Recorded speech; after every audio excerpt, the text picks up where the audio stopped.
1000 தான் இருந்தாலும் ஒரு ஒரு அந்த ஆட்சி மாற்றம் வந்து ஒரு நல்ல சில விஷயங்களை வந்து பேச்சப் பண்ணுதுல்லப்பா. எந்த என்னதான் வந்து குறைநிலைகள் இருந்தாலும் அவங்க அவங்க விட்டு போனதெல்லாம் கொண்டாந்து ஒரு பேச்சப் பண்ணி ஒரு நல்ல விஷயத்த கொடுக்க செய்யறாங்க. என்ன நல்ல விஷயம்? இப்போ வந்து போன ஆட்சியில் என்ன ஹிந்திக்காரங்களுக்கு எல்லாம் கான்ட்ராக்ட் வாங்கியிருக்கிறாங்க, கான்ட்ராக்ட் கொடுத்துருக்காங்க போன ஆட்சியில. ஆமா, இந்த ஆட்சியில் வந்து அதெல்லாம் எடுத்துருக்காங்க, நீக்கியிருக்காங்க. அப்போ நல்ல விஷயம் தானே. இப்போ எதுல இப்போ கான்ட்ராக்ட் கொடுத்து இப்போ உத்தரப்பிரதேசக்காரங்களுக்கு வந்து இப்போ வெளியில உள்ளவங்க அன்மீன் மீது கான்ட்ராக்ட் இது போட முடியாதாமே, ஃபைல் போட முடியாதாமே, சொன்னா? பேப்பர்ல போட்டிருந்தாங்களே.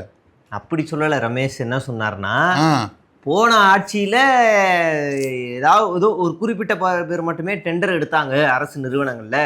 அந்த நிலை மாறி லஞ்சம் ஒழிக்கப்பட்டு இன்னைக்கு வந்து யார் வேணாலும் டெண்டர் எடுக்கலான்ற நிலை வந்திருக்கு அப்படின்னு சொல்லியிருந்தாரு. இல்ல போன வாட்டி இப்ப லிமிட்டடா மட்டும்தான் எடுக்க முடியுமா? அதெல்லாம் கிடையாது. ஜெயலலிதா உயிரோடு இருந்த போதும், கலைஞர் உயிரோடு இருந்த போதும், பக்தவாச்சலம் உயிரோடு இருந்த போதும், காமராஜர் உயிரோடு இருந்த போதும் டெண்டருங்கிறது ஓப்பன் தான். யார் வேணா போடலாம், யார் வேணாலும் போய் எடுக்கலாம். நீங்களும் நிறுவனம் வச்சு முறையா டாக்ஸ் இந்தியா முழுக்க யார் வேணா அப்ளை பண்ணலாமா? இந்தியா முழுவதும் அப்ளை பண்றதுல சிரமம் இருக்கு. தமிழ்நாட்டுக்குள்ள தமிழ்நாடு அரசு டெண்டர் விடுதுன்னா அதுக்கான லிமிட்டேஷன் ஒன்று இருக்கு. அதை வந்து இப்ப பெரிய அளவுல நிதி தேவை அப்படின்ற போகும்போது அது பெரிய நிறுவனங்கள் அதானி அம்பானி வந்து அதை முதலீடு செய்யும், டெண்டர் எடுக்கும். லோக்கலில் ஏதாவது ஒரு ட்ரெயின் பாலம் கட்டணும், இல்லை வந்து ஒரு சப்வே கட்டணும், இல்லை ஒரு கட்டடம் கட்டணும், இல்லை ஒரு குடிசை மாற்று வாரியம் கட்டணும்னா இங்கே இருக்கிற அமைப்புகள் தான் டெண்டர் எடுத்து கட்டித்தரும். அதான் வழக்கம். இப்போ இதை மாறி இருக்காது, மாறிடுச்சு. என்ன மாறிடுச்சு? இப்போ வந்து 30,000 வேலை வாய்ப்புகள் பறிபோகுது. தமிழர்களோட வேலை வாய்ப்பு 30,000 வேலை வாய்ப்புகள். இப்போ என்கிட்ட 1700 சொன்னாங்க பஸ் கண்டக்டருக்கு. அப்படி நான் பார்க்கல. நான் பார்த்ததுல 30,000 பேர்கிட்ட வருதுன்ற மாதிரி கேள்விப்பட்டேன். இல்லை நானும் தப்பாக தான் சொல்லிட்டேன். 1700 1700 வேலை வாய்ப்புகள் வந்து பறிபோகுது. ஆமா, என்ன பறிபோகுது? அதான் இப்போ டெண்டர் போட்டிருக்காங்களே அப்படின்னா சரி, இப்போ கண்டக்டர் தனியாக இருக்கிறாங்களா? அதை முதல்ல கிளியர் பண்ணுவோம். போக்குவரத்து துறையில ஏற்கனவே கான்ட்ராக்ட் ஊழியர்கள் இருக்கிறாங்க. அப்படியா? ஏற்கனவே இருக்கிறாங்க. எப்ப? ஜெயலலிதா காலத்துல இருந்தே இருக்கிறாங்க. அப்படியா? நீங்க வந்து ஜெயலலிதா காலத்துல டிரான்ஸ்போர்ட் எல்லாம் போராட்டம் நடத்தினாங்க, ஞாபகம் இருக்கு? ஆமா. அப்ப சென்னை தமிழ்நாடு முழுவதும் டிரான்ஸ்போர்ட் பந்து. அது எஸ்மா டெஸ்மாலாம் அப்பதானே.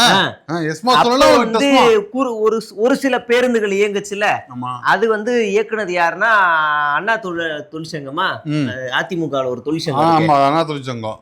அதுவும் அப்புறம் வந்து இந்த கான்ட்ராக்ட் லேபர்ஸ் தான் இயக்குனாங்க. அதனாலதான் பஸ் கொண்டு விட்டாங்க அங்க. ஆமா, வாக்கியா வரப்புல கான்ட்ராக்ட் லேபர்ஸுக்கும் ஒரு ஃபேமஸான டிரைவிங் இது. ஆமா, கான்ட்ராக்ட் லேபர்ஸுக்கும் ஒரு கோரிக்கை இருக்கு. என்னன்னா, எங்களை நிரந்தரப்படுத்துங்க, நாங்க ரொம்ப நாளாவே கான்ட்ராக்ட் ஊழியர்களாவே இருக்கிறோம். அது எப்பவுமே எல்லா கான்ட்ராக்ட் லேபருக்கும் உள்ளதுதான். அது கண்டக்டர் மட்டும் இல்ல, பஸ் டிப்போல அந்த பஸ்ஸை வாஷ் பண்றது, பஸ் சர்வீஸ் பண்றது, அப்புறம் டிரைவருங்கெல்லாம் அந்த மிஷின் வச்சிருக்காங்கல்ல, அந்த டிக்கெட்டு அதை சார்ஜ் கண்டக்டருங்க அதை சார்ஜ் போடுறது, இப்படி பல வேலைகள்ல சேர்த்து வாங்கிக்கிறது கான்ட்ராக்ட் லேபர்ஸ் இருக்கிறாங்க. அப்போ இந்த கான்ட்ராக்ட் லேபர்ஸ்ல கான்ட்ராக்ட் விடுறதுல தப்பு இல்லை, அரசாங்கம் கான்ட்ராக்ட் விடும், இந்த மாதிரி விடும். நாம என்ன கேட்க முடியும்னா, இப்ப அரசாங்கத்தால எல்லாருக்கும் அரசு வேலை கொடுக்க முடியாது, அது ஃபேக்டர் தான், சாத்தியம் இல்லை. வீட்டுக்கு ஒரு அரசு வேலையும் சாத்தியம் இல்லை. சாத்தியம்னா இங்க பொருளாதார நெருக்கடிகள் அப்படி இருக்கு, அதுதான் உண்மை. அப்ப என்ன பண்ணுவாங்கன்னா, நம்ம வந்து கொடுக்கற தனியார் வேலை, அதாவது கொஞ்சம் கொஞ்சம் இப்போ வந்து எப்படின்னா கவர்மெண்ட் வேலை அதை கொஞ்சம் வந்து தனியார் சேர்த்துக்கிறது, அப்படிதானே? கிட்டத்தட்ட கவர்மெண்ட்ல இருக்க சலுகைகள் அந்த தனியார்லயும் இருக்கணும், பாதுகாப்பான ஒரு வேலை இருக்கணும் அப்படின்னு சொல்றதுதான் அந்த இது. அப்படிதான் நம்ம கேட்க முடியும். இப்ப என்ன ஆயிருக்குன்னா, இந்த கண்டக்டர்களுக்கு வந்து ஒரு 11 மாசத்துலேருந்து 12 மாசம் வரைக்கும் கண்டக்டர்களுக்கு ஆள் வேணும்னு சொல்லி டெண்டர் விடுத்திருக்கிறாங்க. யாருன்னா திமுக ஆட்சியில பிப்ரவரி மாசம் பிளான் பண்ணி மார்ச் மாசம் அதை ஆன்லைன்ல விட்டுருக்காங்க. அது வந்து ஒரு இப்ப கவர்மெண்டோட ப்ராஜெக்ட் அப்படின்னா ஒரு 2 கோடிக்கு மேல அந்த வேல்யூ எஸ்டிமேட் ஆகுதுன்னா, அந்த டெண்டரை வந்து 1 மாச கால அவகாசம் எடுத்து அதை ஃபார்ம் எடுத்து ஃபில் பண்றது, அந்த 1 மாசம் வரைக்கும் அது இருக்கும். ஆனா இப்ப வந்து என்ன சிக்கல்னா, அந்த மார்ச் மாசம் முழுக்க போயிருச்சா, ஏப்ரல் மாசம் நம்ம எல்லாரும் தேர்தலில் இருந்தோம். தேர்தல் தேதி அறிவிக்கப்பட்டாலே இது ஒரு காப்பந்து, அப்ப எந்த டெண்டரும் சைன் ஆகாது, பச்சை இங்கு சைன், யாருக்கு எந்த அதிகாரமும் கிடையாது. மே மாசம் ஆட்சி மாற்றம் வந்துருச்சு. ஆகஸ்ட் 7ஆம் தேதி தாவேக அரசு இந்த டெண்டரை அந்த இதுகிட்ட கொடுத்துருக்காங்க, எஸ்எஸ் என்டர்பிரைசஸ் உத்தரப்பிரதேச நிறுவனத்துக்கிட்ட. உத்தரப்பிரதேச அங்கதான் கொடுத்ததுனாங்க. திமுக பொதுவா டெண்டர் விடுத்துச்சு. அதுல வந்து எத்தனை நிறுவனங்கள் வேணாலும் அதை அப்ளை பண்ணியிருக்கலாம், குவாட் பண்ணியிருக்கலாம். நாங்க இந்த குறைந்த விலையில ஏஜென்சி அனுப்புறோம்னு எல்லாரும் அங்கங்க இருந்து அனுப்பலாம். இப்ப நீங்க வந்து என்கிட்ட வந்து 1700 இருக்காங்க, எனக்கு மாசம் நீங்க வந்து ஒரு கூலிக்கு ஒரு 700 ரூபா கொடுங்கன்னு சொல்லி கேட்கலாம். இப்ப அவன் வந்து எனக்கு 700 ரூபா அவர் கேட்கிறாரா, எனக்கு 699 ரூபா கொடுங்கன்னு அவன் வந்து கேட்கலாம். அப்ப யாரு கம்மியா கேட்கறாங்களோ அரசாங்கம் அவங்களுக்கு அந்த டெண்டரை கொடுக்கும். அப்படி இவர் தான் கம்மியா கேட்டாருன்னு இந்த நிறுவனத்துக்கிட்ட இந்த அரசாங்கம் டெண்டர் கொடுத்துருக்கு, எஸ்எஸ் என்டர்பிரைசஸ்ட்ட. ஓகே. இப்ப நம்ம என்ன கேட்கறோன்னா, வேலை வாய்ப்புகள்ல தமிழர்கள் இருப்பாங்களா அப்படின்னு ஒரு கேள்வி ஒண்ணு. இன்னொன்னு, ஏற்கனவே வேலை வாய்ப்புகளை இழந்து பல பேர் இருக்கான். அப்ப இதெல்லாம் இருக்கு. இப்ப தாவேகா ரூட் மாஃபியா என்ன பண்ணுதுன்னா, இது திமுக கொண்டு வந்ததுன்னு ஒரு ஃபேக் நரேட்டிவை கீழே ஸ்ப்ரெட் பண்ணி. திமுக கொடுத்த கான்ட்ராக்ட் தானே இது, டெண்டர் தானே, அப்ப திமுக தானே அது. திமுக எஸ்எஸ் என்டர்பிரைசஸ்ட்ட கொடுக்கல, டெண்டரை அறிவிக்குது. யார் வேணாலும் வந்து இப்ப டெண்டர் முடிஞ்சு காலம் முடிஞ்சு டெண்டரை சூஸ் பண்ண வேண்டிய இடத்துக்கு தாவேகா வந்துருச்சு. ஆமா, சூஸ் பண்ணி அங்க வந்து உத்தரப்பிரதேச.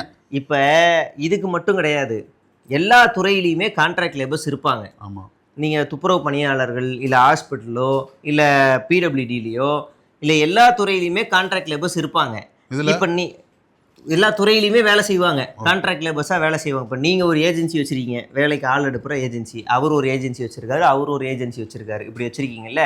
இப்போ நாங்கள் 3 பேர்கிட்டையுமே திமுக அரசு என்ன செய்யுதுன்னா, எப்பா எனக்கு ஒரு 1700 பேர் வேணும், யார் கம்மியான சம்பளத்தில் உங்கள்கிட்ட ஆளுங்க வேலைக்கு வச்சுருக்கீங்களோ கொடுங்க அப்படின்னு நான் வந்து இப்போ சொல்கிறேன். அப்படின்னா நீங்கள் 3 பேரில் யார் கம்மி கூலியில் என்கிட்ட கேட்குறீங்களோ உங்கள்கிட்ட கொடுப்பேன். இப்போ இது அறிவிக்கிறது மட்டும்தான், இதில் XYZ நிறைய கம்பெனிஸ் இருக்கும், யாரையும் செலக்ட்லாம் பண்ணல திமுக. அதுக்குள்ள ஆட்சி மாற்றம் நடந்துருச்சு. அப்ப இப்போ வந்து தாவேகா வந்து செலக்ட் பண்ணிட்டாங்க. தாவேகா வந்ததுக்கு அப்புறமா பார்த்துச்சு, இந்த படம் இருக்கும்ல, என்னது மாவீரன் படத்துல, இங்க யாரா இந்திக்காரன் அப்படின்னு எல்லாரும் கைத்துவோம், ஒருத்தன் மட்டும் அவன் ஒருத்தனை தவிர மீதி எல்லாரும் வண்டியில ஏறணும்ல, அந்த கதையா இங்க யார் இந்திக்காரன், அவன் நீ மட்டும் வண்டியில ஏறுன்னு ஏத்தி விட்டாங்க.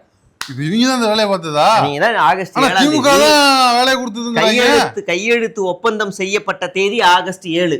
ஒருத்தன் கூசாம வீடியோ போடுறான்டா, திமுக தான் காரணங்கிறான்டா. நாய்க்கு அதுக்கு தான் நம்ம இன்னைக்கு காலைல வீடியோ போட்டோம். Okay okay. இப்ப இது மட்டும் தனியார் கொடுக்கல, சுயிஸ் நிறுவனம், சேலத்துல வாட்டர் சப்ளை சுயிஸ் நிறுவனம், அதையும் அடுத்த 12 வருஷத்துக்கு சேலத்துக்கு தண்ணீர் சப்ளை சுயிஸ் நிறுவனத்துக்கிட்ட தனியார்கிட்ட தாவேகா அரசு டெண்டர் கொடுத்துருச்சு.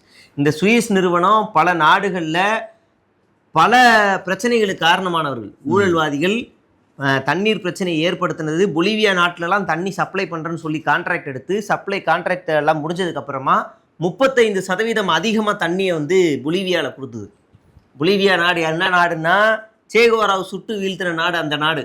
ஓ அப்படியா? அந்த நாட்டில் தான் அவர் இறந்தாரு, பொலிவியால. அந்த நாட்டில் இருக்கக்கூடிய மக்கள் என்ன பண்ணாங்கன்னா, குடிக்கிற தண்ணியை நீ எப்படி 35% கொடுப்பேன்னு சொல்லி போராட்டம் நடத்தி சுயிஸ் நிறுவனத்தையும் அந்த நாட்டை விட்டு அடிச்சு விரட்டிட்டாங்க. இப்ப அந்த நிறுவனம் இங்க வந்திருக்கு, போராட்ட பூமி இது. ஆமா, இப்ப அதிமுக வந்து 2018 எடப்பாடி பழனிசாமி அதே சுயிஸ் நிறுவனத்துக்கு கோயம்புத்தூர்ல கான்ட்ராக்ட் கொடுக்குறாரு, தண்ணி கொடுத்துருக்காரு. அப்ப எதிர்கட்சியா இருந்த திமுக எல்லாருமே எதிர்க்கிறாங்க. 3000 கோடி ரூபாய் ப்ராஜெக்ட் அது எதிர்க்கிறாங்க. 2018, 19, 20, 21 ஆட்சிக்கு வரும்போது சுயிஸ் நிறுவனம் ஆல்மோஸ்ட் கோயம்புத்தூர்ல அந்த தண்ணீர் ப்ராஜெக்டை 50% முடிச்சிட்டாங்க. அதனால அவங்களால அந்த ப்ராஜெக்டை நிறுத்தவும் முடியல. ஏன்னா 3000 கோடி ரூபாய் ப்ராஜெக்ட், வேற வழி இல்லாம. ஆனா அதுக்கப்புறம் சுயிஸ் நிறுவனத்துக்கிட்ட அவங்க எந்த கான்ட்ராக்டும் கொடுக்கல. இப்ப தாவேகா மறுபடியும் வந்து அந்த சுயிஸ் நிறுவனத்திட்ட கொடுத்துருக்கு. இது மட்டும் இல்ல, இபிலையுமே பாரம்பரியம். ஆமா, இபிலையுமே அந்த எலக்ட்ரிக் மீட்டரா, இபி மீட்டர்னுவாங்கல்ல, அதை பொறுத்துறத வந்து ஒரு வெளிநாட்டு நிறுவனம், இந்திய நிறுவனம் சேர்ந்து கொடுக்கறத அங்கேயும் கொடுத்துருக்காங்க. இப்படி அடுத்தடுத்து தனியாருக்கு தரை வார்க்கிறதுல விஜய் அரசு இறங்கி. இவ்வளவு பேசுறிய, நீ ஒரு கான்ட்ராக்ட் போட வேண்டியதுன்னு இவ்வளவு அறிவா தெளிவா இருக்கிற. அதுக்கு நான் விஜயோட சொம்பா இது அம்பா எப்படி சொல்றது, அவரா இருந்ததுன்னா பிப்ரவரி மாசம் ரெஜிஸ்டர் பண்ணி மார்ச் மாசம் அப்படி லைட்டா ஒரு பட்டி டிக்கெட்டிங் பண்ணி ஆகஸ்ட் மாசம் 10,000 கோடி வரைக்கும் நான் இன்வெஸ்டே பண்ணலாம். சரி, இப்ப என்ன கான்ட்ராக்ட் வச்சிருக்காங்களா, க்ளோஸ் பண்ணிட்டாங்களா? கையெழுத்து ஒப்பந்தம் ஆயிருச்சு, இனிமே என்னத்தை க்ளோஸ் பண்ண முடியும்? என்ன சொல்ற? கையெழுத்தே ஓகே ஆயிருச்சு. அப்ப இனிமே நம்மளுக்கு கான்ட்ராக்ட் எல்லாம் யாரு? கோத்தாம்பாக்கமா யாரா அப்படின்னு அவன் கேட்பான். நம்ம 2 பேருக்குள்ள சண்டை வந்துரும். ராகேஷ் வருமா? வரும். நீங்க வந்து பிராட்வேன்னு கேட்டீங்கன்னா பாதா அப்படின்னுருவான், கெட்ட வார்த்தையில வந்து. அதனால கும்முடி புண்டி எப்படி சொல்லுவாங்க, வேற மாதிரி வரும். அந்த மாதிரி வார்த்தைகள்லாம் வரும். ஆனா அதுல விதிமுறைகள் என்ன எழுதி இருக்குன்னா, தமிழ் எழுத படிக்க பேச தெரிந்தவர்களை தான் வேலையில் அமர்த்தணும்னு போட்டிருக்கு. ஆனா அப்படி எல்லாம் கான்ட்ராக்ட் ஓனர்லாம் பண்ண முடியாது, பண்ண மாட்டாங்க. ஏன்னா ஏற்கனவே செக்யூரிட்டி சப்ளை பண்ற ஏஜென்சிஸ் இருக்குல்ல, அவங்கள்ட்டே அரசாங்கம் நிர்ணயம் பண்ணும். ஹெச்ராஜா தவிர வேற யாரும் வேணா வரட்டும் தம்பி, ஹெச்ராஜா மட்டும் எனக்கு வேணாம். மற்றபடி எந்த ஹிந்திக்காரன் வேணா நம்மளுக்கு வந்து கண்டிப்பாக வரட்டும், நம்மளுக்கு பிரச்சனை கிடையாது.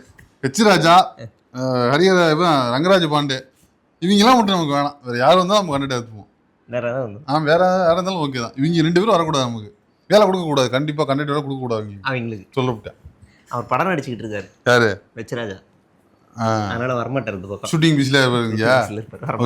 ஹிந்திக்காரங்களுக்கு அவங்களே வேலை கொடுக்கக்கூடாது. அதனால இது வந்து 1700 வேலை வாய்ப்புகளும் அதுல முக்கியமான பொறுப்புகள்ல வடமாநிலத்தை சேர்ந்தவர்கள் தான். அதுல ஏதாவது இடஒதுக்கீடு உண்டா? அதெல்லாம் கொடுப்பா, அதெல்லாம் கொடுக்க கிடையாதா? அதெல்லாம் கிடைக்காது. இந்துக்கள், முஸ்லீம்கள் அந்த மாதிரி எதுவும்? ஐயோ, அவனுக்கு யோகி வரது யோகி ஆதித்யநாத் இதுல இருந்து. அப்ப ஜெய் ஸ்ரீராம் சொல்லிட்டு உதப்பாங்களா தம்பி பஸ்ஸுக்குள்ள? வண்டியில எழுதிடுவாங்க, ஜெய் ஸ்ரீராம் ஒட்டிடுவாங்க, ஆஞ்சநேயர்லாம் ஒட்டிடுவாங்க, ஒட்டிடுவாங்க. அவனால ஜெய் காளி, ஓம் காளி ஒட்டி என்ன வேணாலும் நடத்தலாம், என்ன வேணாலும் நடக்கலாம், என்ன வேணாலும் நடக்கலாம். அது வந்து அந்த மாதிரி சிக்கல் உருவாகலாம் அப்படின்னு ஒரு யூகம் தான் இது வந்து கொண்டு வந்து தாவகதான். ஆமா, ஆனா மேஜர் பிரச்சனை என்னன்னா, அவனும் நம்மள மாதிரி தொழிலாளி தான் அந்த 1700 பேரும்.